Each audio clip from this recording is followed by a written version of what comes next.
এই সংক্ষিপ্ত সময়ের মধ্যে একজন পবিত্র মানুষকে নিয়ে কথা বলবো ইনশাআল্লাহ তাআলা। সমসাময়িক প্রেক্ষাপটে বিশেষ করে শেষ 100 বছরে যখন থেকে অটোম্যান এম্পায়ারদের ডিফিট করা হয়েছে 1921 সালের পর থেকে এই ট্রেন্ডটা খুব বেড়ে গেছে। নবী করিম সাল্লাল্লাহু আলাইহি ওয়াসাল্লামের পবিত্র চরিত্র নিয়ে এখন যে যার মতো করে ব্যাখ্যা করার প্রয়াস পেয়েছে আর কি। যদিও এটা আবু লাহাবের সুন্নাহ, আবু জাহেলের সুন্নাহ, এটা উতবা বিনতে আমের আরেকজন ছিল, উতবা বিনতে আবু মুঈদ, আরেকজন ছিল সাল্লাম বিন আবু হুকাইক, আরেক ব্যক্তি ছিল আশনাক বিন শারিক, এরকম কিছু একটা তার নাম। তো এই সব মানুষরা ছিল আইয়ামে জাহিলিয়াতের মধ্যে। এই মানুষদেরই সুন্নাহ আর কি এখন নতুন করে চালু করা হচ্ছে বিভিন্ন জায়গায়, মুক্ত চিন্তার নামে, বাক স্বাধীনতার নামে, কলম চর্চার নামে, বিভিন্ন নাম দিয়ে আমরা এখন নবী সাল্লাল্লাহু আলাইহি ওয়াসাল্লামের পবিত্র চরিত্র নিয়ে যা ইচ্ছা তাই কথা বলার চেষ্টা করছি বা দুঃসাহস দেখাচ্ছি। তাব্বাত ইয়াদা আবি লাহাবি ওয়া তাব কি জন্য নাজিল হয়েছিল? নবী সাল্লাল্লাহু আলাইহি ওয়াসাল্লাম যখন সবাইকে সমবেত করে বলেছিলেন যে আমি যদি বলি তোমাদেরকে এই পাহাড়ের পিছনে শত্রু দল অপেক্ষা করছে, তোমরা কি আমার কথা বিশ্বাস করবে? সবাই বলেছিল যে আমরা তোমাকে আল আমিন বা সত্যবাদী বলে জানি, অবশ্যই তোমার কথা বিশ্বাস করব। তখন তিনি বলেছিলেন কুলু লা ইলাহা ইল্লাল্লাহ তুফলিহুন, তোমরা শুধু বলো লা ইলাহা ইল্লাল্লাহ, আল্লাহ ছাড়া কোনো ইলাহ নেই, তোমরা সফল হয়ে যাবে। এটা আইয়ামে জাহিলিয়াতের কথা। আবু লাহাব তালি দিয়েছিল, হাত দিয়ে তালি দিয়েছিল এবং ঢিল নিক্ষেপ করেছিল, নবী সাল্লাল্লাহু আলাইহি ওয়াসাল্লামকে কষ্ট দিয়েছিল। আল্লাহ পাক সূরা নাজিল করেছেন তাব্বাত ইয়াদা আবি লাহাবি ওয়া তাব, ধ্বংস হোক আবু লাহাবের দুই হাত এবং সে নিজেও ধ্বংস হোক। কিয়ামত পর্যন্ত এই পৃথিবীতে যদি একটা মুসলিমও বেঁচে থাকে এবং সে যদি কোরআন পড়তে জানে, সে আবু লাহাবকে এই সূরা পড়ার মধ্য দিয়ে অভিশাপ দিবে ইনশাআল্লাহ তাআলা। এটা নবী সাল্লাল্লাহু আলাইহি ওয়াসাল্লামের শান, তার মর্যাদা। সে শুধু একবার বলেছে হাততালি দিয়ে, এই কথা বলার জন্য আমাদেরকে ডেকেছিলে? এই কথা বলার জন্য আমাদেরকে ডেকেছ? আমরা আমাদের বাপ দাদাদেরকে, তাদের ইলাহকে ত্যাগ করে তোমার এক আল্লাহয় বিশ্বাস করব, এই জন্য ডেকেছ? ঢিল নিক্ষেপ করেছিল, গালি দিয়েছিল। তার আপন চাচা নবী সাল্লাল্লাহু আলাইহি ওয়াসাল্লামের আপন চাচা, আল্লাহ পাক আয়াত নাজিল করলেন আবু লাহাব ধ্বংস হোক এবং সে নিজেও, মা আগনা আনহু মালুহু ওয়া মা কাসাব, তার এই সম্পদ এবং সে যা অর্জন করেছে পৃথিবীতে, এগুলো কোনোই কাজে আসবে না। সায়াসলা নারান যাতা লাহাব, শীঘ্রই অচিরেই সে প্রবেশ করবে এমন আগুনে যে আগুন লাল অগ্নিশিখা নির্বাপিত করছে। সাথে ওয়ামরাতুহু, তার স্ত্রীও, হাম্মালাতাল হাতাব, যে কিনা কি করত? হাম্মালাতাল হাতাব, খড়কুটা বহন করত, নবী সাল্লাল্লাহু আলাইহি ওয়াসাল্লামের আঙিনায় ফেলত। ফি জিদিহা হাবলুম মিন মাসাদ, তার গলায় থাকবে খেজুর পাকানো রশি, এটা দিয়ে আযাব দেওয়া হবে, নাউযুবিল্লাহ। কিয়ামত পর্যন্ত যত মানুষ বেঁচে থাকবে মুসলিম, যারা কোরআন পড়বে, ছোট হোক বড় হোক, ধনী গরিব, সাদা কালো, যে কোনো জায়গার, যে কোনো জাতির, যে কোনো বর্ণের, যে কোনো রঙের, আবু লাহাবকে সে কিয়ামত পর্যন্ত গালি দিতে থাকবে। এটা আল্লাহ পাকের বিচার। আর পরকালে তো তার জন্য যন্ত্রণাদায়ক শাস্তি অপেক্ষা করছে। আরেকজন ব্যক্তি ছিল যার নাম উতাইবা, এ আবু লাহাবেরই ছেলে। একদিন নবী সাল্লাল্লাহু আলাইহি ওয়াসাল্লামকে সে গিয়ে বলছে ওয়ান নাজমি ইযা হাওয়া, এই সূরার এই প্রথম দিকের আয়াতগুলো আমি বিশ্বাস করি না। এক পর্যায়ে নবী সাল্লাল্লাহু আলাইহি ওয়াসাল্লামের সাথে বাকবিতণ্ডা করতে লাগলো। আমাদের নবীজি তো তর্ক করতেন না, স্বল্পভাষী, মিষ্টিভাষী, নরম মানুষ ছিলেন, তর্ক করতেন না, নিজে কাউকে কখনো একটা থাপ্পড়ও দেননি, এমন মানুষ ছিলেন। তো সেই মানুষটাকে সে মুখে থুতু নিক্ষেপ করেছিল, তবে এই থুতুটা তার মুখ পর্যন্ত পৌঁছে নাই, আল্লাহ পাক পৌঁছাতে দেননি। আরো কষ্ট দেওয়ার জন্য তার জামা টানা হেঁচড়া করছিল। আর রাহিকুল মাখতুম বইয়ের মধ্যেই আছে, পড়ে দেখবেন। আল্লামা সফিউর রহমান মোবারকপুরি রাহিমাহুল্লাহ রচিত আর রাহিকুল মাখতুম, যেটা 1187টা বা 85টা বইয়ের মধ্যে ফার্স্ট প্রাইজ পেয়েছে, প্রথম স্থান অধিকার করেছে এই বই। এখানেই লেখা আছে। তো নবী সাল্লাল্লাহু আলাইহি ওয়াসাল্লাম কষ্ট পেয়েছিলেন। কষ্টে তখন তিনি বলেছেন আল্লাহর কাছে, ওই মুহূর্তে বলেছেন, আল্লাহ,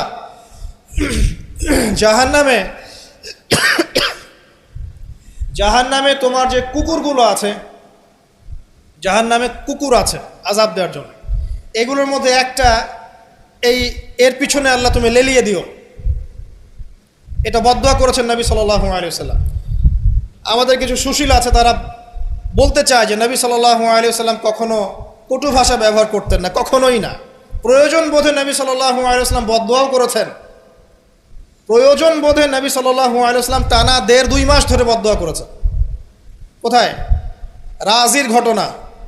রাজি একটা ঝর্ণার নাম বা একটা কূপের নাম, এক একজন এক একভাবে ব্যাখ্যা করে।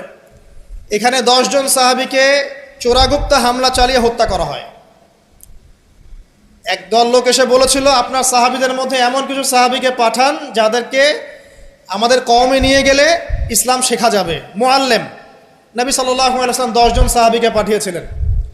এই 10 জনকে ট্র্যাপে ফেলে, এখন যেমন মুসলিমদেরকে ট্র্যাপে ফেলে হত্যা করা হয়, ট্র্যাপে ফেলে 10 জনকে হত্যা করা হয়। 3 জন ভাগ্যবশত বেঁচে যান, পাহাড়ের উপরে আশ্রয় নেন। তাদেরকে বলে, তোমরা নেমে আসো, তোমাদেরকে ছেড়ে দিব। তারা তীরের আঘাতে ক্ষতবিক্ষত ছিলেন। তারা মনে করলেন হয়তোবা তার অঙ্গীকার রক্ষা করবে, নেমে আসলেন। নামার সাথে সাথেই তাদেরকে বেঁধে ফেললো, মক্কায় বিক্রি করে দিল। তাদের মধ্যে একজনের নাম খুবাইব রাদিয়াল্লাহু আনহু। খুবাইব রাদিয়াল্লাহু আনহু, যার নাম আমাদের যুব সমাজ জানে না। আমাদের যুব সমাজ শাহরুখ খানের নাম জানে, খুবাইব রাদিয়াল্লাহু আনহুর নাম জানে না। যাকে মক্কার সবার সামনে, একটা গাছের নিচে মক্কার সবার সামনে শুলদণ্ড দিয়ে হত্যা করা হলো। শুলদণ্ড মানে পিছনের রাস্তা দিয়ে কিছু একটা লোহার দণ্ড প্রবেশ করিয়ে মাথা দিয়ে বের করে দেওয়া। এই দণ্ড দিয়ে তাকে হত্যা করা হয়েছে। হত্যা করার আগে তাকে বলা হয়েছে, তুমি কি চাও? সে বলেছে, আমি 2 রাকাত নামাজ পড়তে চাই। এবং নামাজটাকে সংক্ষিপ্ত করেছে। সংক্ষিপ্ত করে সে হাত তুলে আল্লাহর কাছে দোয়া করেছিল, আল্লাহ, উপস্থিত যারা আছে এদের একটাকেও তুমি ছেড়ো না। ওয়াকতুলহুম বাতাদা, তাদের সবাইকে তুমি সবগুলাকে এক জায়গায় করে হত্যা করো। দেখা গেছে ওই সবার লাশ বদরের কূপে পড়েছিল। বদরের পরেও যে যুদ্ধগুলো হয়েছে এগুলোতে এরা মারা গেছে। বদরের পরে যে যুদ্ধগুলো হয়েছে এর পরে এগুলো মারা গেছে। আসলে ঘটনাটা বদরের পরেই সম্ভবত। যাই হোক, আমি যেটা বলতে চাচ্ছি, খুবাইব রাদিয়াল্লাহু আনহুকে তখন অপশন দেওয়া হয়েছিল যে তোমার জায়গায় যদি মুহাম্মদ সাল্লাল্লাহু আলাইহি ওয়াসাল্লামকে হত্যা করি, তুমি কি নিষ্কৃতি নিবে? সে তখন বলেছিল রাদিয়াল্লাহু আনহু যে আমার জায়গায় মুহাম্মদ সাল্লাল্লাহু আলাইহি ওয়াসাল্লামের একটা চুলকেও যদি আঘাতপ্রাপ্ত করা হয় আমি সেটাও বরদাস্ত করব না। এবং তিনি তখন একটা কবিতা আবৃত্তি করেছিলেন, বিভিন্ন কিতাবের মধ্যে কবিতাটা আছে, ওয়ালাস্তু বালি হিনা উক্তালু মুসলিমান, আমি কোনো পরোয়াই করি না যখন আমাকে মুসলিম হিসেবে মৃত্যু দেওয়া হচ্ছে। আলাই জামিন কানাল্লাহি মাসওয়াই, যে পাশেই আমাকে পাশ ফেরানো হোক না কেন, এই পাশ আল্লাহর জন্যই। ওয়াযালিকা লিলাহ ওয়া ইয়াশা, তিনি এমন একজন ইলাহ যিনি চাইলে ইউবারিক আলা ফি কুল্লি শিলইন মুমাজ্জাআত, তিনি আমার দেহের প্রত্যেকটা হাড় এবং গোশতের টুকরায় বারাকা দিতে পারেন। তাকে এভাবে শহীদ করা হয়। তো এই 10 জনকে ট্র্যাপে ফেলে হত্যা করা হয়েছিল। খুবাইব রাদিয়াল্লাহু আনহু তাদের মধ্যে একজন।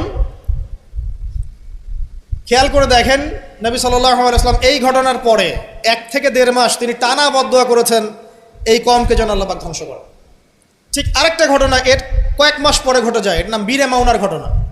বীরে মাউনা একটা জায়গার নাম, যেখানে একইভাবে দিন শেখার কথা বলে দায়ীদেরকে ডেকে নিয়ে এসে 70 জন দায়ীকে একসাথে হত্যা করা হয়েছে ট্র্যাপে ফেলে। এই জিনিসগুলো হিস্ট্রির কথা মনে করিয়ে দেয় আমাদেরকে।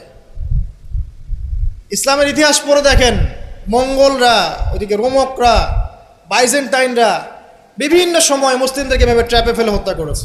মসজিদে ঢুকিয়ে চারদিক থেকে মসজিদকে পুড়িয়ে দিয়েছে, আগুন দিয়ে দিয়েছে। এরকম অনেক ঘটনা ঘটেছে ইতিহাসে। আব্বাসীয় খেলাফতের সময় মঙ্গলরা যখন আক্রমণ করেছিল, মাত্র 40 দিনের ব্যবধানে 10 থেকে 20 লক্ষ মানুষকে হত্যা করেছে, সবাই মুসলিম।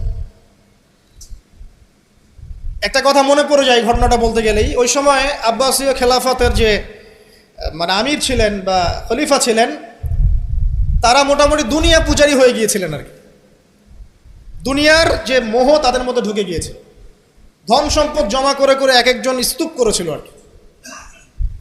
তো মঙ্গল যে কমান্ডার ছিল, যে হত্যা করেছে, সে আব্বাসীয় খলিফাকে তখন হেসড়ে নিয়ে এসে বলছে, কি চাও? সে বলছে, আমি পিপাসার্থ, পানি চাই। ওকে কারাগারে নিয়ে গিয়ে ওর মুখটা দুজন মিলে খুলে, দুজন দুদিক থেকে ধরে সোনার কয়েন ঢালা হয়েছে গলার মধ্যে। ও যে খাও, এগুলো পান করো। ওই মঙ্গল কমান্ডার, যে মঙ্গল, ওই যে হালাকু খায়ের নাম শুনেছেন, চেঙ্গিস খা হালাক, ওদের বংশধর, সে বলছিল যে এই যে ধন সম্পদগুলো তোমরা জমা করেছিলে, মুসলিমদেরকে বলছে, মুসলিম খলিফাকে, এই ধন সম্পদগুলো তোমরা যে জমা করেছিলে, এইগুলো যদি নিজেরা জমা না করে তোমাদের জনগণের কল্যাণে ব্যয় করতে, তারা আজকে তোমার পক্ষে যুদ্ধ করতো। এখন এগুলো খাও, পানি নাই। মঙ্গল কমান্ডারের কাছে শিক্ষণীয় বিষয় আছে না?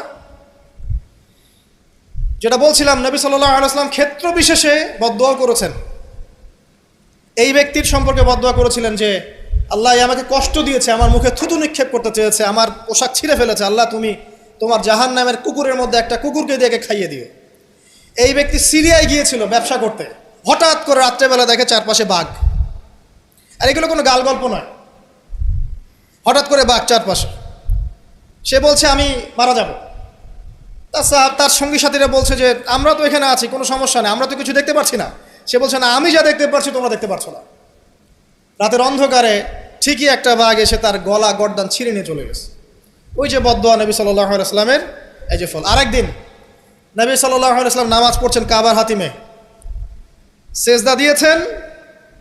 উকবা বিন আবি মুঈত, একজন কাফের, ওই যে উটের, বড় উটের ঘটনা জানেন না, উটের নাড়ি ভুড়ি নিয়ে এসে তার গর্দানে গলায় চাপিয়ে দিল, আর পা দিয়ে নবী সাল্লাল্লাহু আলাইহি ওয়াসাল্লামের গালটাকে ঠেসা দিয়েছিল, যাতে প্রায় তার চোখ বের হয়ে আসতেছে এমন একটা অবস্থা।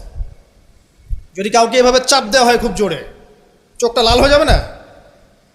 এইভাবে স্পষ্ট লেখা আছে সিরাতের গ্রন্থগুলোতে। নবী সাল্লাল্লাহু আলাইহি ওয়াসাল্লামকে এই অবস্থা থেকে উদ্ধার করলেন তার মেয়ে ফাতিমা রাদিয়াল্লাহু আনহা।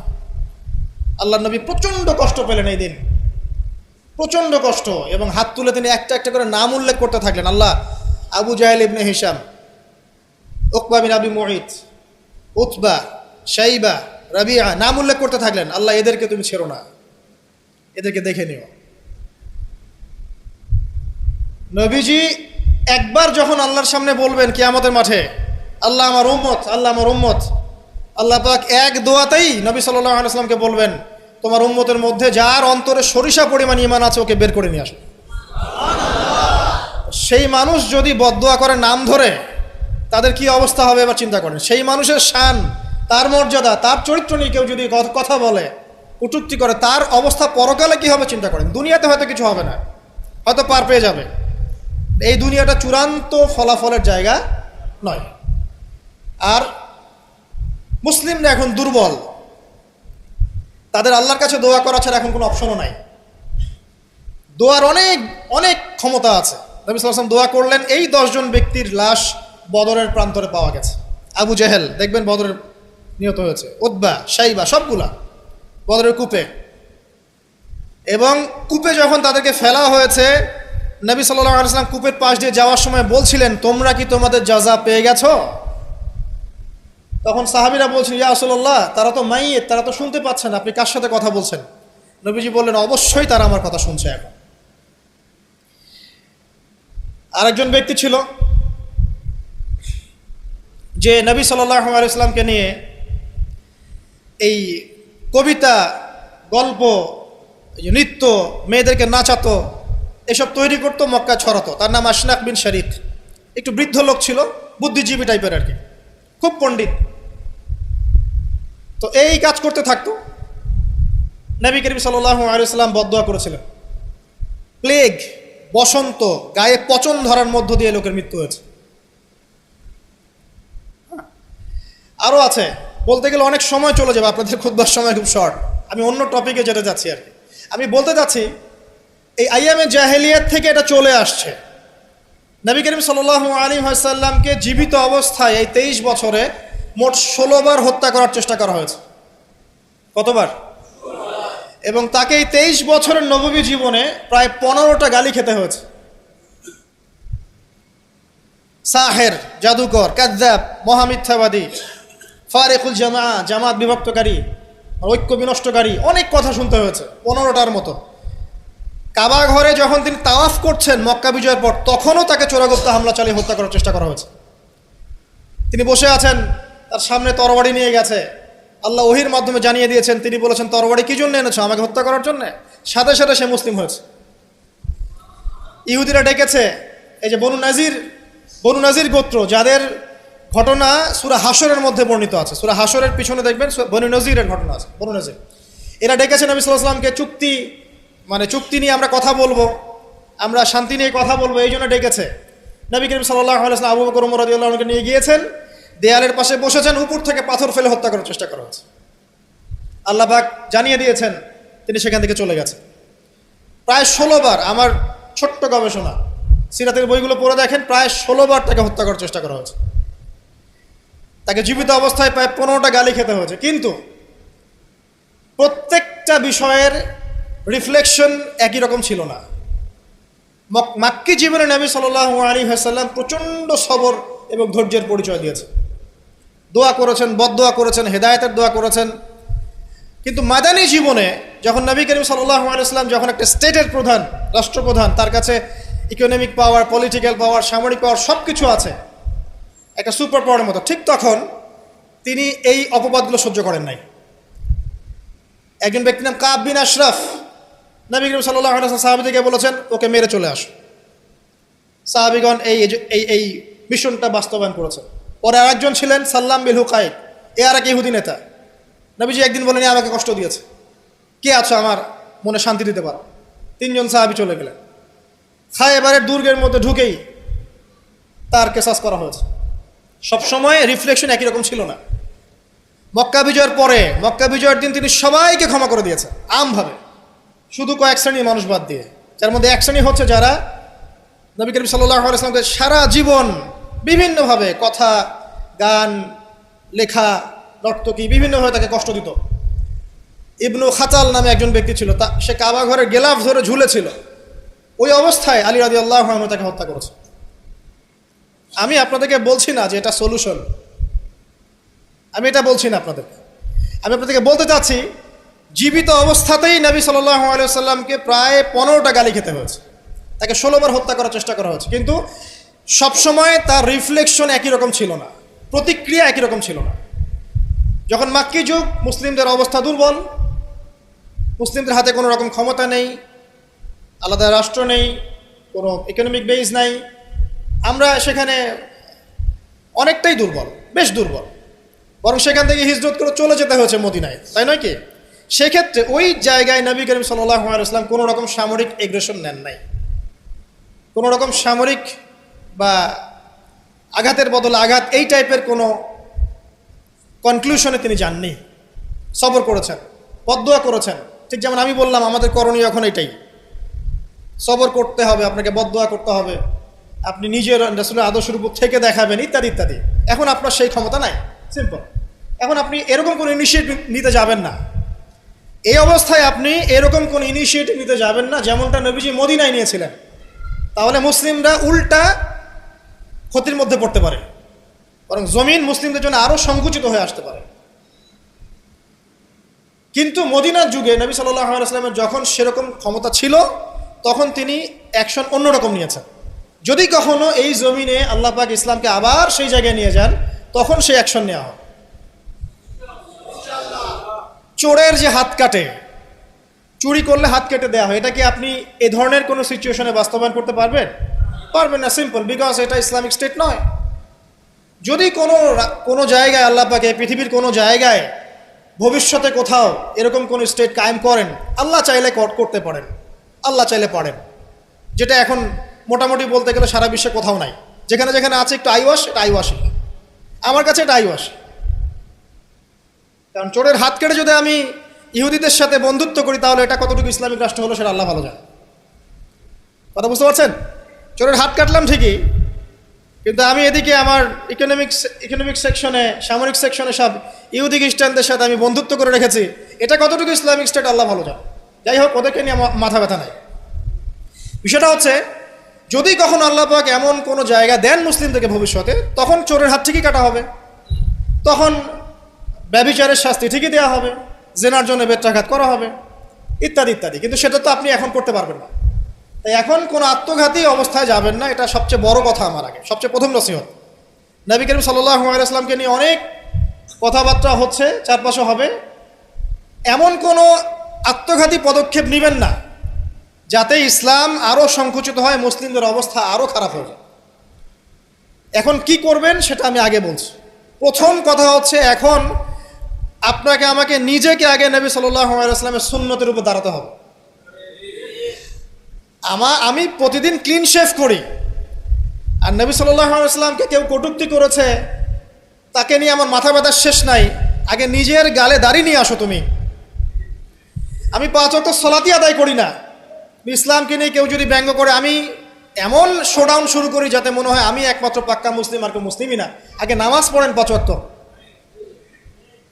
নবীর সুন্নাহগুলো নিজের উপর আগে ইমপ্লিমেন্ট করেন, নিজের উপর আগে বাস্তবায়ন করেন। সবার আগে এটা কাজ আমাদের।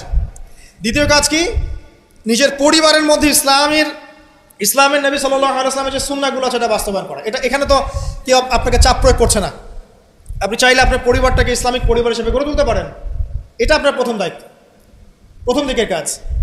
নবীর সুন্নাহর উপর থেকে মানুষকেও সুন্নাহর দিকে ডাকা, এটা কাজ। নবীর আদর্শে নিজে আগে এস্টাবলিশ হয়ে দেখানো যে এটাই নবীর সুন্নাহ। আজকে আমাদেরকে দেখলে অনেক সময় মানুষ বাজে মন্তব্য করে, মুসলিমরা যে মাপে কম দিচ্ছে, মুসলিমরা মজুদ করছে, মুসলিমরা সুদ খাচ্ছে, মুসলিমরা ঘুষ নিচ্ছে, মুসলিমরা দুর্নীতি করছে, মুসলিমদের দিকে আঙ্গুল তুলছে সবাই। এই জিনিসগুলো কি নবীর আদর্শ? আমরা তো নিজেরাই নবী করিম সাল্লাল্লাহু আলাইহি ওয়াসাল্লামের আদর্শের উপর অ্যাপ্রোপ্রিয়েটলি থাকতে পারছি না, তাহলে আমরা কি সত্যিকার অর্থেই আদর্শ উম্মাহ হতে পেরেছি? আমাদের প্রথম কাজ আগে এইটা, আগে নিজের উপর এটা ইমপ্লিমেন্ট করা। দেখবেন এভাবে যখন আমরা প্রত্যেকেই নবীর সুন্নাহ মেনে চলবো, জীবনে, পারিবারিক জীবনে, ইবাদতে, অর্থনীতিতে, সমাজে, চলাফেরায়, মুআমালাতে, দেখবেন ইনশাআল্লাহ তাআলা আস্তে আস্তে আস্তে আস্তে দেখবেন পরিবেশ পরিস্থিতি সব পরিবর্তন হবে।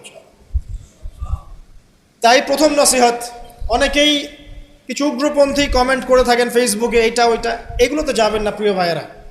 এগুলো আমাদের দিনের জন্য উল্টা ক্ষতি ডেকে আনবে। এবং যারা ইচ্ছাকৃতভাবে মুসলিমদেরকে উস্কায়, তারা চায় যে মুসলিমরা এমন কোনো কাজ করুক যাতে তারা মুসলিমদেরকে ডমিনেট করার কোনো সুযোগ খুঁজে পায়। আত্মঘাতী কোনো পদক্ষেপে যাবেন না, এটা আমার প্রথম নসিহত। এবার আসেন, আমরা কয়েকটা পয়েন্টে দেখাবো নবী সাল্লাল্লাহু আলাইহি ওয়াসাল্লাম আসলে কেমন চরিত্রের মানুষ ছিলেন, কি করেছেন, এবং দিন শেষে তিনি কি পেয়েছেন, আমাদেরকে কি দিয়ে গেছেন, এবং আমাদের বেসিক্যালি তার জীবনী নিয়ে কি কি কাজ করা দরকার। আমি জাস্ট এতটুকু কথা বলে আজকে খুব শেষ করব।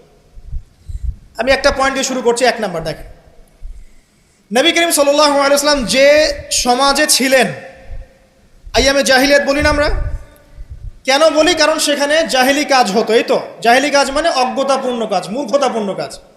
তাহলে জাহেলকে যে জাহিলিয়াতের কাজ করে সেই জাহেল, আলেমকে যে ইলম অনুযায়ী আমল করে সে আলেম, একইভাবে জাহেল সে যে জাহিলিয়াতের কাজ করে। আইয়ামে জাহিলিয়াতে নবী সাল্লাল্লাহু আলাইহি ওয়াসাল্লাম যখন নবী হচ্ছেন বা নবী হওয়ার আগে পরের সময়টা আপনি একটু সিরাত ঘাটাঘাটি করে দেখবেন ওখানে মেইন সমস্যা ছিল শিরক, আল্লাহ পাকের একত্ববাদের সাথে শিরকের মিশ্রণ 1 নাম্বার। 2 নাম্বার ছিল রিবা, সুদ। সমাজের ইকোনমি পুরো সুদ ভিত্তিক ছিল। 3 নাম্বার দেখবেন মাদক, খামার, খালি মাদকের ছড়াছড়ি। 4 নাম্বার দেখবেন এই যে নারী জাতির ফিতনা, নারীর অবমাননা, নারীকে মোটেই মূল্যায়ন করা হতো না। তবে এতটুকু বলে নেই, ওই যুগেও নারীদের পোশাকটা শালীন ছিল এই যুগের চাইতে। ওই যুগেও নারীদের পোশাকটা শালীন ছিল এই যুগের চাইতে, কিন্তু ওদেরকে অধিকার দেওয়া হতো না, বৈবাহিক অর্থনৈতিক অধিকার দেওয়া হতো না। জেনা ছিল বেশি, ব্যভিচার ছিল বেশি, জুয়া এগুলো বেশি ছিল, এবং গোত্রীয় হানাহানি, দ্বন্দ্ব সংঘাত বেশি ছিল। এখন আপনি একটু ঠান্ডা মাথা চিন্তা করেন যে এই প্রত্যেকটা প্রবলেমস এখনকার বিশ্বে নাই? ওই জাহিলি যুগের চেয়ে বেশি আছে না কম আছে? এখন তাহলে কোন যুগটাকে আমরা আইয়ামে জাহিলিয়াত বলবো? ওই যুগটাই কি শুধু আইয়ামে জাহিলিয়াত, নাকি আবার জাহিলিয়াত ফিরে এসেছে? প্রতিটা জায়গায় আপনি ঘেটে দেখেন শিরকের ছড়াছড়ি আছে, ইভেন মুসলিমদের মধ্যেও আছে, মুসলিমদের ভিতরেও শিরক আছে। প্রতিটা ডিপার্টমেন্ট ঘাটেন রিবা আর রিবা, সুদ ছাড়া আমরা চলতে পারি না। সুদ খাবো আর বলবো যে নবীকে গালি যারা দিয়েছে ওদেরকে হত্যা করো, এই কথা বলছি আমরা, তাই না? নিজে আবার সুদখোর। তুমি নিজেই তো আল্লাহ এবং তার রাসূলের সাথে যুদ্ধ করছো। আল্লাহ পাক কি বলেছেন? যে ব্যক্তি সুদ ছাড়ছে না সে কার সাথে যুদ্ধ করছে? আল্লাহ এবং তার রাসূলের সাথে যুদ্ধ করছে। তাহলে কোন মুখ নিয়ে আমি কথা বলতে পারি যখন আমি নিজেই রিবা খাই? পরিবর্তনটা কোথায় দরকার ভাই? নিজেদের আগে না? আচ্ছা, এখন দেখেন সারা ওয়ার্ল্ড রিবা কেন্দ্র। আমি এটা নিয়ে এখন ব্যাখ্যা করতে যাচ্ছি না। এরপরে মাদক, আপনারাই ভালো জানেন যে প্রত্যেকটা যুব সমাজের এই যে সেক্টর, স্কুল লেভেলের বাচ্চারা পর্যন্ত এখন ভয়াবহ সব মাদক সেবন করছে। এগুলো নামও শুনিনি আমরা কখনো। মাদকদ্রব্য নিয়ন্ত্রণ অধিদপ্তর তাদের যত কাজ করছে, ক্লান্ত হয়ে যাচ্ছে, তাও মাদক থামাতে পারছে না। প্রশাসনের লোকজন মাদকের পিছনে রেড দিতে দিতে, মিশন চালাতে চালাতে ক্লান্ত হয়ে যাচ্ছে। একটাকে ডিফেন্ড করছে, আরেকটা নতুন মাদক আসছে। দেখবেন এগুলো কি পরিকল্পিত না? একটা যুব সমাজকে ধ্বংস করার জন্যে। তো দেখেন ওই জাহেলিয়াত এখন নাই। নারীর যে ফিতনা, অবমাননা, এটা কি আগের চেয়ে বেড়েছে না কমেছে? এই সংক্ষিপ্ত সময় আমি ব্যাখ্যা করতে যাচ্ছি না, আপনারা ভালো জানেন বেড়েছে না কমেছে। মেয়েদের পোশাক, এখন মেয়েদের পোশাক আছে না ছেলেদের পোশাক? পোশাক পরেও মেয়েরা নগ্ন থাকছে না? ফ্যামিনিস্ট রেভলিউশনের কারণে মেয়েরা ছেলেদের জায়গা নিয়ে নিয়েছে না? সমাজে জেনা বেড়েছে, পরকীয়া বেড়েছে, ধর্ষণ বেড়েছে। এর বিপক্ষে পশ্চিমারা কোনো সমাধান দিতে পেরেছে? নবী সাল্লাল্লাহু আলাইহি ওয়াসাল্লামের বহু বিবাহ নিয়ে যারা কথা বলে, তাদের দেশে 91% মেয়ে ধর্ষণের, 91% যে রেপ হয়, 100% রেপের মধ্যে 91% মহিলা, এবং যাদের বয়স 20 বছরের কম, 18 বছরের কম, 18 বছরের কম প্রায় 46% সম্ভবত আমি দেখলাম মেয়ে রেপের শিকার হয়েছে। ওই সভ্যতায় যারা আমাদেরকে শিখায় যে ইসলামে বহুবিবাহ কেন নবী সাল্লাল্লাহু আলাইহি ওয়াসাল্লাম এতগুলো বিয়ে করেছেন, তারা শিখায়। বাদ দেন, ওইদিকে আমি যাচ্ছি না। মূল কথা বলছি যে এই জাহেলিয়াতের সমাজটাকে নবী সাল্লাল্লাহু আলাইহি ওয়াসাল্লাম পরিবর্তন করেছিলেন কিনা? কত বছরের মধ্যে? মাত্র 23। আমাকে একটা সমাজবিজ্ঞানী দেখান, একটা রাজনৈতিক নেতা দেখান, একটা অর্থনীতিবিদ দেখান, একটা দার্শনিক দেখান, একজন মহামানব দেখান, একটা লিডার দেখান, যে মাত্র 23 বছরের ব্যবধানে পুরো আইয়ামে জাহিলিয়াতকে এমনভাবে পরিবর্তন করেছেন যে মক্কা বিজয়ের পরে না মক্কায় কোনো শিরক আছে, না কোনো সুদ আছে, না কোনো মাদক আছে, না কোনো নারীর হেনস্থা অবমাননা আছে, না বেপর্দা অশ্লীলতা আছে, না জেনা আছে, না ব্যভিচার আছে, না গোত্রীয় হানাহানি দ্বন্দ্ব আছে। একটা মানুষ দেখান সারা বিশ্বে। চরিত্র কি নিয়ে গঠিত হয়? শুধু কি বিবাহ কেন্দ্রিক বিষয় নিয়েই চরিত্র গঠিত? মানুষের চরিত্র বলতে আমরা কি বুঝি? তার কথা, তার কাজ, তার আকীদা, তার আচরণ, তার ইবাদত, তার মুআমালাত, তার সামাজিক ব্যাপার স্যাপার, তার সিলাতুর রাহিম, তার সমাজ জ্ঞান, তার অর্থনীতির জ্ঞান, তার পলিটিক্যাল জ্ঞান, সব কিছু মিলেই তো একটা মানুষের ক্যারেক্টার। যখনই ক্যারেক্টারের প্রশ্ন আসে নবী সাল্লাল্লাহু আলাইহি ওয়াসাল্লামকে নিয়ে সরাসরি চলে যায় বিবাহ। কারণ আর কোনো সেক্টর নাই ক্যারেক্টার নিয়ে আলোচনা করার। ওগুলো তো ডিফেন্ড করাই যাবে। যাদের সাথে এই পর্যন্ত বাহাসে বসেছেন তারা তো আর ওই বিষয়গুলো বোঝে না যে কোন জ্ঞান দিয়ে এই ইন্টারনালি ব্লাইন্ড সেকুলার প্রজন্মকে ডিফেট করা যায়। তারা তো ইসলামিক বিষয়গুলো শুধু উপস্থাপন করবে, বাইরের বিষয়গুলো আনতে পারছে না। সো একটা মানুষের চরিত্র কত মহান হলে স্বয়ং আল্লাহ পাক তাকে বলতে পারেন ইন্নাকা লাআলা খুলুকিন আযীম, নিশ্চয় আপনি মহান চরিত্রের অধিকারী। আল্লাহ পাক বলছেন। নবী সাল্লাল্লাহু আলাইহি ওয়াসাল্লামের 23 বছর সময় লেগেছে এগুলো পরিবর্তন করে সম্পূর্ণ আলোকিত একটা ইসলামী সমাজ প্রতিষ্ঠা করতে। একটা পয়েন্ট বললাম, তার চরিত্র আপনি বুঝে নেন, তার ক্যাপাবিলিটি বোঝেন, তার ব্যক্তিত্ব বোঝেন, তার গায়রত বোঝেন, তার শান মর্যাদা বোঝেন। 2 নম্বর দেখেন, 2 নম্বর পয়েন্ট, নবীজি যখন নবী হননি তার আগ থেকেও তিনি চেষ্টা করতেন সমাজ পরিবর্তন করতে। হেলফুল ফিজর তৈরি করেছিলেন ইত্যাদি।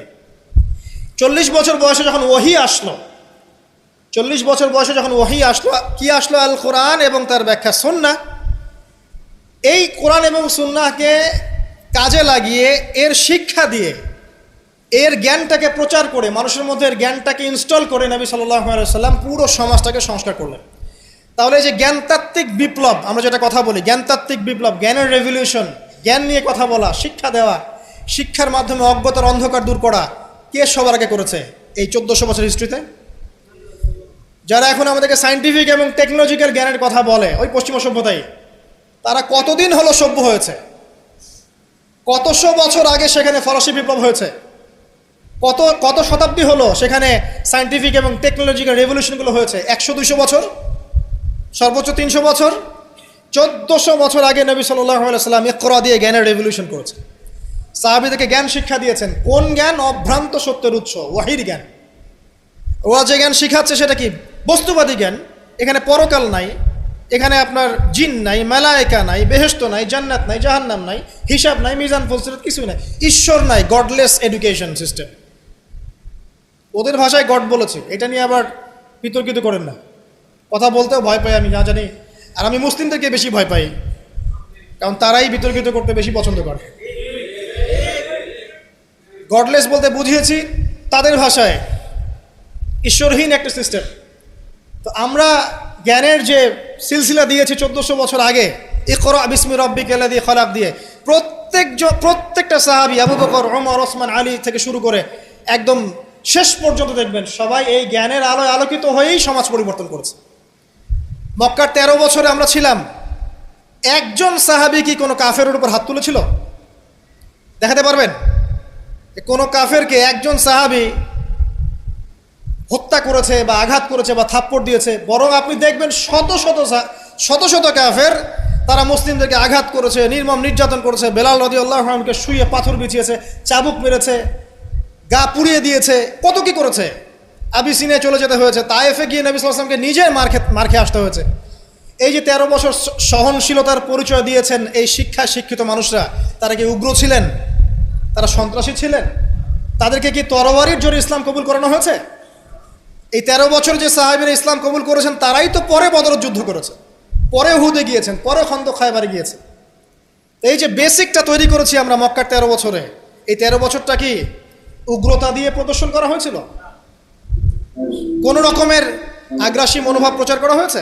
কিচ্ছু করা হয়নি। শুধু জ্ঞানতাত্ত্বিক সলিউশন দেওয়া, জ্ঞান শিক্ষা দেওয়া হয়েছে, কোরআন শিক্ষা দেওয়া হয়েছে, হাদিস শিক্ষা দেওয়া হয়েছে। এই শিক্ষার মধ্য দিয়ে যখন ভিতরটা পরিবর্তন হয়েছে, তখন মানুষ আল্লাহর কাছে আত্মসমর্পণ করছে। এই ছিল আমাদের মক্কার 13 বছর। তাহলে যে জ্ঞানের কথা বলি আমরা, যে মানুষটার কাছে কোরআনের মতো কিতাব আসে, এক বাক্যে আপনি আমাকে বলেন কোরআনের একটা আয়াতকে কেউ মিথ্যা প্রমাণ করতে পারবে? কোরআন কারীমের মধ্যে যাররা পরিমাণ কি মিথ্যা আছে বা অমানবিক কোনো বিষয় আছে? মানুষ ভুলভাবে সেটাকে উপস্থাপন করে, কিন্তু যদি সঠিকভাবে উপস্থাপন করতে পারে বা সৎসাহস থাকে, কশ্চিনকালেও কোরআনে আপনি যাররা পরিমাণ ফল্ট পাবেন না। যালিকাল কিতাব লা রাইবা ফি, কোনো সন্দেহ নাই। এখন বলেন, এত পবিত্র একটা কিতাব একজন পবিত্র মহাপবিত্র সত্তার কাছ থেকে এসেছে, আর একজন জিবরাইল আলাইহিস সালাম ফেরেশতাদের লিডার, তিনি এটা বহন করে এনেছেন। এখন যে মানুষটার উপরে এটা নাজিল করা হচ্ছে, তিনি কত পবিত্র চরিত্রের অধিকারী, এখন আপনি চিন্তা করেন। যদি তার চরিত্রের মধ্যে যাররা পরিমাণ অপবিত্রতা থাকতো, তাহলে কোরআন কি তার উপর নাজিল হতো? আপনারা বুঝতে পারছেন? মনে করেন আমাদের চরিত্রে কি অসংখ্য অপবিত্রতা আছে না? আমার উপরে কি আল্লাহর নূর, আল্লাহর এই যে কিতাব, ওহী, এগুলো অবতীর্ণ হওয়ার সুযোগ আছে কোনো? নাই। আল্লাহ পাক পবিত্র মানুষদেরকে বাছাই করেন। আল্লাহ রাব্বুল আলামিন সবচেয়ে পবিত্র মানুষকে বাছাই করেছিলেন মহাপবিত্র কিতাব দেওয়ার জন্য। এটাই তো যথেষ্ট তার চরিত্র ব্যাখ্যা করার জন্য। আর কি প্রয়োজন? যার কাছে কোরআন নাজিল হতে পারে, তার চরিত্র নিয়ে কথা বলার কোনো অবকাশই নাই। তিনি যে কাজই করেছেন, যখন যে কথাই বলেছেন, যে ইনিশিয়েটিভ নিয়েছেন, প্রত্যেকটাই আল্লাহর হুকুমেই নিয়েছেন, এর হুকুমের বাইরে কিছু করেন। শুধু তাই নয়, তার শত্রুরা পর্যন্ত মক্কায় কখনো বলতে পারেনি তিনি মিথ্যাবাদী, তিনি মাপে কম দেন, তিনি ওয়াদা খেলাফ করেন, তিনি অমুক, তিনি তমুক। তার শত্রুরা পর্যন্ত এটা বলতে পারেনি। বরং তার শত্রুরা বলেছিল এভাবে যে তোমাকে আমরা অবিশ্বাস করি না, বরং তুমি যে কোরআনের কথা বলছো এটাকে আমরা অস্বীকার করছি। এটা 2 নম্বর পয়েন্ট। জ্ঞানের রেভলিউশন আমরা দিয়েছি, নবী সাল্লাল্লাহু আলাইহি ওয়াসাল্লাম দিয়েছে। আর এই জ্ঞান না থাকলে আপনি তো শূন্য। আমরা ঠিকই তো আছি জ্ঞানের উপরে। আর একটা বিষয় সবার কান খুলে শুনে রাখা উচিত, পবিত্র কোরআন এবং সহিহ সুন্নাহ বা নবী সাল্লাল্লাহু আলাইহি ওয়াসাল্লামের সুন্নাহর মধ্যে এমন কোনো বিষয় নাই যেটা ব্যাখ্যা করা হয়নি। এটা মানতে যদি আপনার আপত্তি থাকে, আমরা আপনার সাথে লড়াই করব না, আমরা আপনার সাথে ঝগড়া করব না, বিবাদ করব না, আপনাকে আঘাতও করব না। কিন্তু আপনাকে বিনয়ের সাথে বলবো, আপনি আরও 10 বার স্টাডি করেন, আপনি আরও 10 বার স্টাডি করেন, কোরআন এবং সুন্নাহকে আরও 10 বার স্টাডি করেন। আপনি খুঁজে পাবেন ইনশাআল্লাহ কোরআন এবং সুন্নাহর মধ্যে কোনো রকমের ভুল ত্রুটি, মানবতা বিরোধী কিচ্ছু নেই। আল্লাহ পাক আমাদের সবাইকে বোঝার তৌফিক দান করুন। এগুলো রাখেন তো ভাই, কে বুদ্ধি দিচ্ছে? আপনি রাখেন, এটা রাখেন।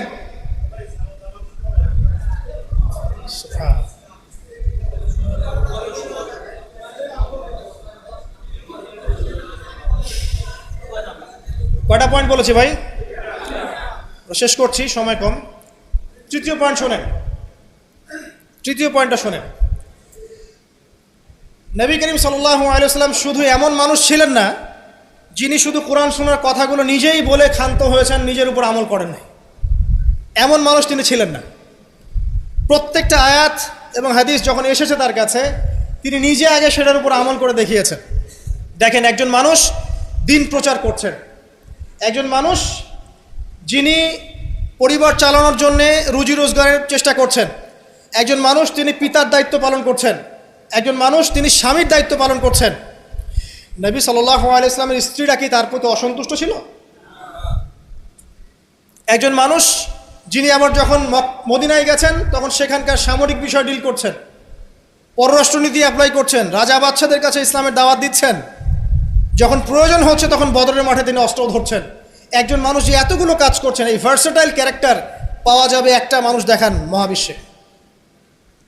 একটা মানুষকে দেখান যার কাছে এই চরিত্রের সবগুলো দিক আছে, যিনি একজন আদর্শ পিতা, আদর্শ নেতা, আদর্শ অর্থনীতিবিদ, আদর্শ ফিলোসফার, আদর্শ পলিটিশিয়ান, আদর্শ লিডার, কমান্ডার। একটা মানুষ দেখান যার মধ্যে এই সব গুণাবলীর সংমিশ্রণ আছে। তারপরেও কি ব্যাখ্যা করতে হবে যে এই মানুষের চরিত্র আল্লাহ পাক কর্তৃক সার্টিফাইড, এই মানুষ আল্লাহর কর্তৃক মনোনীত একজন বান্দা? আর তো কিছু প্রয়োজন নাই। আবার নিজের উপর আমল দেখেন, এত কিছুর পরেও নিজে রাত জেগে তাহাজ্জুদ পড়ছেন, পা ফুলিয়ে ফেলছেন, সবচেয়ে বেশি জিকির করছেন, সবচেয়ে বেশি তেলাওয়াত করছেন, সবচেয়ে বেশি রোজা রাখছেন, সবচেয়ে বেশি নামাজ পড়ছেন, শুধু কথা বলেই ক্ষান্ত থাকছেন না, নিজেও আমল করছেন এবং সবচেয়ে সেরাটা করছেন। এমন একজন মানুষকে খুঁজে দেখান যে শুধু বড় বড় কথা নিজে বলেই না, বরং আমল করেও দেখায়। বহু অর্থনীতিবিদ আছে দেখবেন অনেক বড় বড় কথা বলবে, নিজেই সুদখোর। বহু দেখবেন পলিটিশিয়ান আছে বড় বড় কথা বলবে, নিজেই করাপ্টেড, দুর্নীতিবাজ। বহু দেখবেন সোশ্যাল নেতা আছে অনেক বড় বড় সামাজিক রেভলিউশনের কথা বলে। আপনি দেখবেন এই নবী সাল্লাল্লাহু আলাইহি ওয়াসাল্লামের এই সোনালী সমাজকে সে মূল্যায়ন করছে না। বহু দেখবেন ফিলোসফার আছে, দার্শনিক, আমরা এটাতে পড়েছি যে দর্শনের বড় বড় বিষয় নিয়ে কথা বলছে, জ্ঞান, আত্মা, ঈশ্বর, মহান সত্তা, পরম সত্তা, জ্ঞানের ডেফিনেশন, বস্তুবাদ, অভিজ্ঞতাবাদ, কত কথা বলছে। দেখবেন শেষে গিয়ে একটা কনক্লুশনও আসতে পারে নাই আজ পর্যন্ত। জ্ঞান আসলে কি এটার ব্যাখ্যা দিয়ে আসতে পারে নাই, একটা কনক্লুশন আসতে পারে নাই। আমরা যখন বলছি জ্ঞান মানে ওয়াহি, আল্লাহর ওয়াহি হচ্ছে চূড়ান্ত জ্ঞান, সিম্পল, শেষ, ফুল স্টপ। আল্লাহর ওয়াহি হচ্ছে চূড়ান্ত জ্ঞানের উৎস, আল্লাহর ওয়াহি হচ্ছে চূড়ান্ত জ্ঞানের উৎস, ফুল স্টপ। এটা আমাদের কমপ্লিমেন্ট, আমাদের আকীদা, মানহাজ। আর তাদেরকে দেখবেন জ্ঞান মানে বুদ্ধি, জ্ঞান মানে অভিজ্ঞতা, জ্ঞান মানে সমন্বয় ইত্যাদি বলতে বলতে মুখের ফেনা উঠে যাচ্ছে, কোনো কনক্লুশন আসতে পারছে না কেউ। নবী সাল্লাল্লাহু আলাইহি ওয়াসাল্লাম এমন একজন মানুষ ছিলেন যিনি সব কিছু শুধু আলোচনা করেই, ব্যাখ্যা করেই আর মানুষকে দাওয়াত দিয়ে ক্ষান্ত ছিলেন না, বরং তিনি কাজ করে দেখিয়েছেন। অ্যাজ এ ফিলোসফার তিনি সফল, অ্যাজ এ পলিটিশিয়ান সফল, অ্যাজ এ সামরিক লিডার তিনি সফল, একজন কূটনীতিবিদ তিনি সফল, সমাজবিজ্ঞানী তিনি সফল, অ্যাজ এ ফাদার তিনি সফল, অ্যাজ এ হাজব্যান্ড তিনি সফল। কি চাচ্ছেন? একজন মানুষের মধ্যে এত কোয়ালিটি থাকার পরেও তার চরিত্র নিয়ে কথা বলছেন। ওই যে বিয়ে, আয়েশা রাদিয়াল্লাহু আনহা কি কেন বিয়ে করলেন এত কম বয়সে? আপনি কি জানেন রবীন্দ্রনাথ ঠাকুরের বাবা কত বছর বয়সে বিয়ে করেছেন? আপনি কি জানেন রবীন্দ্রনাথ ঠাকুর নিজে কত বছর বয়সে বিয়ে করেছেন এবং যাকে বিয়ে করেছেন তার বয়স কত ছিল? সে তো আপনাদের ট্যাগর। তিনি বিয়ে করেছেন 17 বছর বয়সে বা 18 বছর বয়সে, এবং তার স্ত্রীর বয়স ছিল 11 বছর। কই, এটা নিয়ে তো কোনো কথা বলেন না কখনো।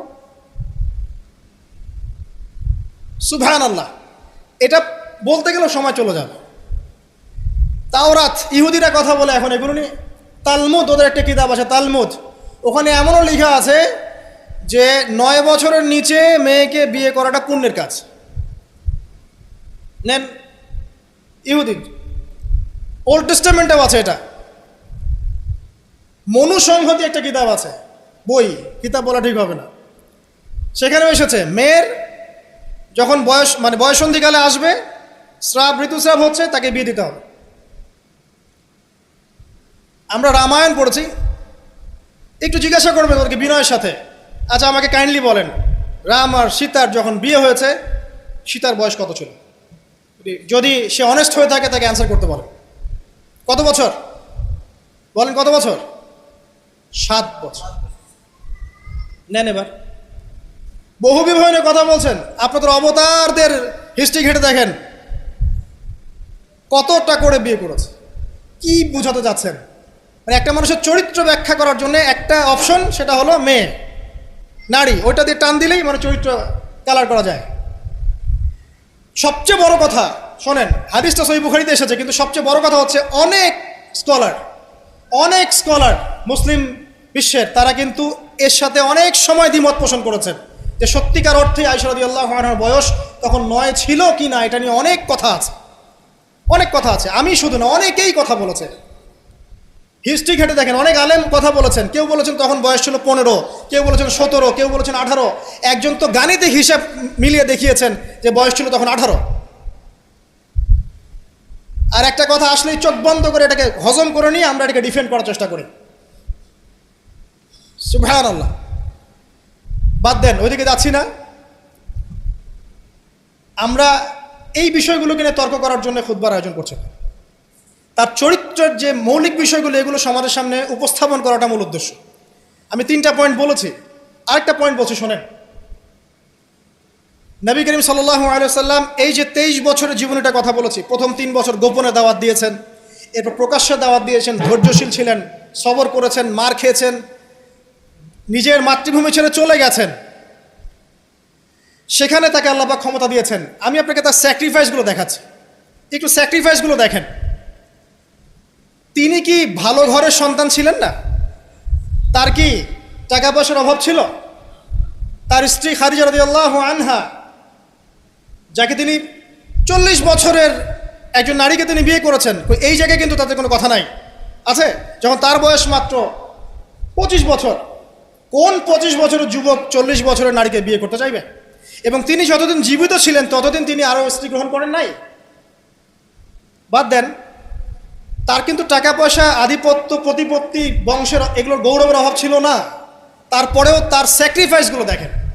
তিনি মার খাচ্ছেন, তার দাঁত শহীদ হচ্ছে, তার রক্ত ঝরছে, তায়েফে তার রক্ত দিয়ে জুতা আটকে গেছে, তাকে গালি খেতে হচ্ছে, তাকে হত্যা চেষ্টা সহ্য করতে হচ্ছে, আত্মীয় স্বজন তাকে ছেড়ে চলে যাচ্ছে, তাকে অর্থনৈতিক বয়কট করা হচ্ছে, গাছের ছাল পাতা খেয়ে শিয়ারে আবু তলেবে 3 বছর তিনি সময় কাটাচ্ছেন, নিজের মাতৃভূমি ছেড়ে চলে যেতে হচ্ছে, কষ্ট, যুদ্ধ করতে হচ্ছে, না খেয়ে থাকতে হচ্ছে, খন্দকের যুদ্ধে নিজের এই পেটের মধ্যে পাথর বেঁধে থাকতে হচ্ছে, পরপর 3 দিন তার ঘরে চুলা জ্বলছে না, তার ঘরে খাবার নাই, এই খেজুরের রস খেয়ে তিনি জীবনযাপন করছেন, তার স্ত্রীদের ঘরেও খাবার নাই। একজন মুসাফির এসেছে, খাবার চাচ্ছে, তিনি বলছেন দেখো আমার স্ত্রীদের ঘরে খাবার আছে কিনা। প্রত্যেকটা স্ত্রীর ঘর সার্চ করে একটা খাবার পাওয়া গেল। স্যাক্রিফাইস করছেন, ঘুম নাই, বিনিদ্র রজনী যাপন করছেন। এই যে শারীরিক কষ্ট, মানসিক কষ্ট, অর্থনৈতিক কষ্ট, দেশ ত্যাগ করা, এই যে কঠিন সবর, সংগ্রাম, মুজাহাদা, তার স্বার্থটা কি আমাকে বল? তার কি স্বার্থ? এখানে নবী সাল্লাল্লাহু আলাইহি ওয়াসাল্লামের ব্যক্তি স্বার্থটা কোথায়? তাকে তো আল্লাহ পাক মাকামে মাহমুদ দিয়েছেন, জান্নাতের সর্বোচ্চ মাকাম আল্লাহ পাক তাকে দিয়েছেন। ইন্না আতাইনাকাল কাউসার, তোমাকে আমি কাউসার দিয়েছি, সম্মান দিয়েছে, মর্যাদা দিয়েছে। আলাম ইয়াজিদকা ইয়াতীমান ফাআওয়া ওয়া ওয়াজাদাকা দাল্লান ফাহাদা ওয়া ওয়াজাদাকা আইলান ফাগনা। আছে না সূরা? আলাম নাশরাহ লাকা সাদরাক ওয়া ওয়াদা'না আনকা ওয়িজরাক আল্লাযী আনকাযা যাহরাক ওয়া রাফা'না লাকা যিকরাক। তার জিকির, তার স্মরণকে সম্মানিত করা হয়েছে। সারা দুনিয়ার মানুষ তার নাম শুনলে সাল্লাল্লাহু আলাইহি ওয়াসাল্লাম পড়ে। প্রত্যেকটা মুসলিম এই উম্মতে মুহাম্মাদের মধ্যে, মুসলিম বা নন মুসলিম, হুয়েভার হি ইজ, তার মৃত্যুর পরে তার চেহারা তাকে দেখানো হবে, বলা হবে এই ব্যক্তিকে যাকে তোমাদের কাছে পাঠানো হয়েছে। তিনি আমাদেরকে ভাই বলে সম্বোধন করছেন। তিনি বলছেন, কাশ আমি আমার ভাইদেরকে দেখতে পেতাম। সাহাবীরা বলছেন, আমরা কি আপনার ভাই নই? তিনি বলছেন, না, তোমাদের পরে যারা আসবে আমাকে না দেখেই বিশ্বাস করবে এরা আমার ভাই। সব নবীকে দোয়া কবুলের এখতিয়ার দিয়ে দেওয়া হয়েছে। সব নবী দোয়া দুনিয়ায় করে ফেলেছেন। আমাদের নবীজি এত কষ্ট করার পরেও দুনিয়াতে দোয়া করেন নাই। তিনি পরকালে দোয়াটা জমা রেখেছেন, সেটা শাফাআত, আমাদের সবার জন্য শাফাআত করবেন তিনি ইনশাআল্লাহ। এই শাফাআতে সমস্ত কবিরা গুনাহগার ব্যক্তি জান্নাতে যাবে। আমাকে বলেন, সব নবী যখন ইয়া নাফসি করবে, স্বয়ং নবীরা পর্যন্ত, এই নবীর মধ্যে আদম আছেন, নূহ আছেন, মূসা ঈসার মতো নবী আছেন আলাইহিমুস সালাম, ইব্রাহিম আলাইহিস সালামও আছেন, আবুল আম্বিয়া ওয়াল মুরসালিন। তখন তিনি বলবেন, ইয়া উম্মতি ইয়া উম্মতি। এখন আমাকে বলেন তার স্বার্থ কোথায়? তিনি যে এত হিউজ একটা স্ট্রাগল করলেন সারাটা জীবন ধরে। আমি আপনাকে তার স্ট্রাগলের সর্বশেষ নমুনাটা বলছি। একদম মৃত্যু শয্যায় যখন তার মৌতের যন্ত্রণা উঠেছে, তিনি বলছেন মৃত্যুর যন্ত্রণা প্রচণ্ড, তিনি এই কথা বলছেন আর চেহারাটা মুছছেন পানি দিয়ে।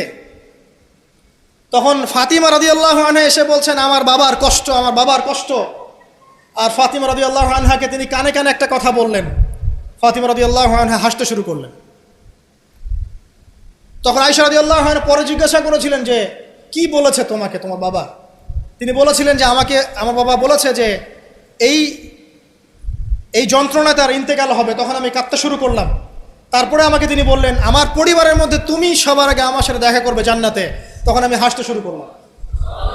এই জায়গায় একটা ঘটনা ছিল, সেটা হলো যখন তিনি প্রচণ্ড কষ্ট করছেন মৃত্যুর যন্ত্রণায়, ফাতিমা রাদিয়াল্লাহু আনহা তিনি বলছেন, আমার বাবার কষ্ট। নবী সাল্লাল্লাহু আলাইহি ওয়াসাল্লাম বলছেন, শোনো ফাতিমা, লিসেন, এই স্টেটমেন্টটা খুব ভালো করে শোনেন এবং মন থেকে উপলব্ধি করার চেষ্টা করেন। তিনি বলেছেন, হে ফাতিমা, আজকের পর থেকে তোমার বাবার কোনো কষ্ট থাকবে না। আমার কথা বুঝতে পারছেন না? আজকের পর থেকে তোমার বাবার কোনো কষ্ট থাকবে না, মানে আজকে তিনি জান্নাতুল ফিরদাউসে চলে যাবেন। এই যে 23 বছর তিনি ছিলেন নবী হিসেবে, প্রতিটা দিন রাত তাকে দিনের জন্য কষ্ট করতে হয়েছে। শারীরিক কষ্ট, মানসিক কষ্ট, খাদ্যের কষ্ট, বাসস্থান। আচ্ছা, আমরা তো অনেক কথা বলি অনেক নেতাদেরকে নিয়ে, অনেক দার্শনিক, বিজ্ঞানী, সমাজবিজ্ঞানী, ফিলোসফার, বুদ্ধিজীবী ইত্যাদি। আমাদের যা আছে আমরা একটু মিলাই। নবী সাল্লাল্লাহু আলাইহি ওয়াসাল্লামের কি ছিল? এই মহান নেতা যিনি সারা জীবন কষ্ট করলেন, শেষে ফাতিমা রাদিয়াল্লাহু আনহাকে বলছেন, আজকের পর কোনো কষ্ট থাকবে না, আজকেই শেষ, সব কষ্ট আজকেই শেষ হয়ে যাবে। এই ব্যক্তির কি বাড়ি ছিল ডুপ্লেক্স? এই ব্যক্তির কতটুকু জমি ছিল? এই ব্যক্তি কতটুকু খাবার খেয়েছে প্রত্যেক দিন? এই ব্যক্তির কয়টা আলিশান জামা ছিল আমার মতো, আপনার মতো? এই ব্যক্তির কত ব্যাংক ব্যালেন্স ছিল? এই ব্যক্তির কি ছিল দুনিয়াতে? দুনিয়ার জীবন চলার জন্য তার ঘরে কি ছিল? আসলে আমাদের প্রত্যেকের ঘরে যা আছে, নবী সাল্লাল্লাহু আলাইহি ওয়াসাল্লামের চেয়ে বেশি সম্পত্তি আছে। এই হিউজ স্ট্রাগল তিনি করলেন কার জন্য, মানে কাদের জন্য? তিনি পেলেনটা কি? এক কথায় উত্তর হচ্ছে, এই কষ্ট তিনি করেছেন উম্মতে মুহাম্মাদির জন্য। আফসোস, দুর্ভাগ্য যে আজকে উম্মতে মুহাম্মাদির মধ্যে এক শ্রেণীর মানুষ তার চরিত্র নিয়ে কথা বলে, দুঃসাহস করে, লজ্জায় তাদের মাথা হেড হয়ে যায় না। লজ্জা থাকতে হয় মানুষের মধ্যে। তো ধরেন কেউ একজন আপনার প্রতি ইহসান করেছে, অনেক উপকার করেছে আপনার, আপনি যদি তাকে নিয়ে ভালো মন্দ কথা বলা শুরু করেন, বুঝতে হবে আপনার নির্লজ্জ প্রকৃতির মানুষ, আপনি লজ্জাই নেই আপনার। আপনি একজন মানুষের কাছে ইহসান বোঝার, সে আমার জন্য কত পরিশ্রম করেছে, আপনার তো তার পা ধুয়ে দেওয়া উচিত। সাহাবা একরাম রাদিয়াল্লাহু আনহুম এই কাজটাই করতেন এবং তারা আল্লাহ এবং তার রাসূলকে আপন মনে করতেন। কোনোদিন তার কাছে গিয়ে কোনো হাত যে পেতেছে কখনো ফিরে আসে নাই খালি হাতে। কোনোদিন কেউ দান চেয়েছে তিনি ফিরিয়ে দেননি। একদিন নামাজে দাঁড়িয়েছেন, ইকামত হওয়ার পরে আবার বাসা চলে গিয়েছেন। সাহাবীরা অবাক, কি ব্যাপার? একটু পর ফিরে আসলেন, বললেন আমার কাছে কিছু দিনার ছিল, এগুলো সাদাকা করে দিয়ে তারপরে নামাজে দাঁড়ালো। সবসময় সত্য বলেছেন, সত্যের উপর ঠেকেছেন, এতিমদের খোঁজ নিয়েছেন, বিধবাদের পাশে ছিলেন, উম্মাকে ঐক্যবদ্ধ করেছেন, মানুষের মাঝে ভেদাভেদ দূর করেছেন, এক ওয়ান উম্মাহ নেশন গঠন করেছেন, সুদ দূর করেছেন, মাদক দূর করেছেন, শিরক দূর করেছেন, আল্লাহ ভোলা মানুষকে আল্লাহকে চিনিয়েছেন, পরকালকে চিনিয়েছেন, মানুষকে জান্নাতের পথ দেখিয়েছেন। কি করেন নাই? আপনি আমাকে একটা সেক্টর দেখান যেটা মানুষ করার বাকি থাকে, যেটা তিনি করেন নাই, একটা সেক্টর দেখান। তারপরে মহান মানুষের সম্পর্কে আমরা বাজে ধারণা লালন করছি, আজে বাজে কথা বলছি। দেখুন, এখন মুসলিমদের হয়তো কিছু করার নাই, বদদোয়া তারা করবে, এবং এই বদদোয়ায় নিঃসন্দেহে ইফেক্টেড হবে তারা যারা নবী সাল্লাল্লাহু আলাইহি ওয়াসাল্লামের সাথে শত্রুতা করছে, কোনো সন্দেহ নাই। কিন্তু এমন একটা সময় আসবে, দেখবেন আজকে থেকে 100, 200, 500 বছর, কত বছর আমরা জানি না, যে এই পৃথিবীর বুকে নবী সাল্লাল্লাহু আলাইহি ওয়াসাল্লামকে নিয়ে একটা বাজে মন্তব্য করার মানুষ অবশিষ্ট থাকবে না ইনশাআল্লাহ। এটা আসবেই। কবে? ননসেন্স প্রশ্ন, আমি জানি না, কিন্তু আল্লাহ এবং তার রাসূল কোরআন হাদিসে বলেছেন আসবেই। ওটা না আসা পর্যন্ত কিয়ামত হবে না ইনশাআল্লাহ। আমি আর খুতবা লম্বা করছি না, আর অনেক কথা হয়তো বলতে পারতাম, আমাদের হাতে টাইম কম, শুধু এখানে একটা পয়েন্ট বলে শেষ করে দিব। প্রিয় ভাইয়েরা এবং বোনেরা যারা খুতবা শুনবেন, আমাদের নিজেদের কিছু কাজ আছে। আমি আমভাবে সমস্ত মুসলিমদেরকে অনুরোধ করব, ইনক্লুডিং মি, আমাকে অলসো। সর্বপ্রথম আমাদের কাজ হচ্ছে নবী সাল্লাল্লাহু আলাইহি ওয়াসাল্লামের সুন্নাহগুলোর উপর আমল করা। সবার আগে আমাদের কাজ হচ্ছে নবী সাল্লাল্লাহু আলাইহি ওয়াসাল্লামের পবিত্র জীবনী মুখস্থ করে ফেলা।